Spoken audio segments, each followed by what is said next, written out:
On Venezuela, Uncritical Support to the Proletariat by the Sonoran Internationalists. On January 3, 2026, the United States launched a military attack on the Venezuelan capital, which resulted in the capture and removal of then-President Maduro and his wife.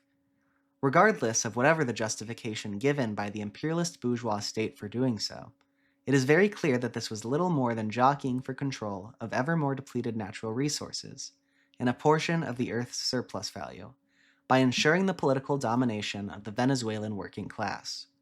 The United States has just engaged in an act of imperialist aggression to attempt to maintain its current position as the strongest capitalist power. Meanwhile, Russia and China also engage in imperialist aggression, but for the purposes of furthering their own ambitions as up-and-coming powers. These imperialist actions must be recognized as nothing more than a manifestation of global capitalist competition. Whenever the ruling class of a nation sees it necessary to engage in warfare to enlarge its own market share, they send proletarians off to the battlefield, off to kill some other proletarians who follow the bidding of their own national ruling class. Whatever the outcomes of the battles or wars, the only ones who stand to gain in these conflicts are the ruling class, while the costs are always borne by the working class across all sides. Whether a bullet fired is from a gun on the defensive side or the offensive, the result is a dead worker who never should have been forced to die for the profit of others.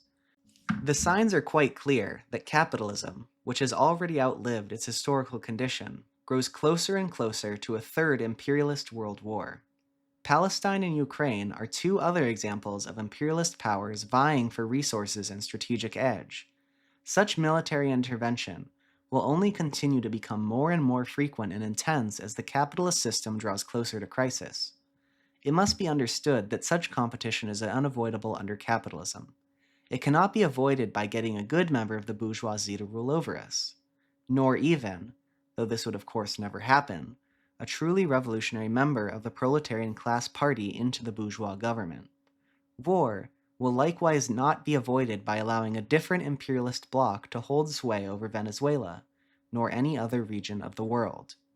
Our only path towards a future without futile and highly destructive wars is the coming together of the workers of the world, united by our common interests.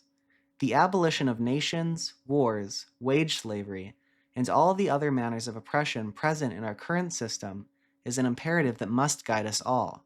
To achieve this, there must be a refusal to compromise on our revolutionary ends. Support for a capitalist power for any reason at all can only be understood as a counter-revolutionary betrayal. As such, our opposition is not to capitalist aggression, but rather to the capitalist system itself. Our support does not go critically to the Venezuelan nation or government, but uncritically to the proletariat of all nations.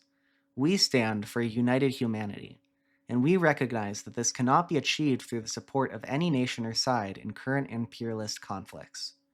What we see today are symptoms of our own barbarism, of our continued existence within a system that has long outlived its usefulness and needs to be put to an end. No war but the class war. No defense of the homeland, no alliances with the bourgeoisie. International unity of the working class. After all, socialism or barbarism, communism or extinction, there is no third way.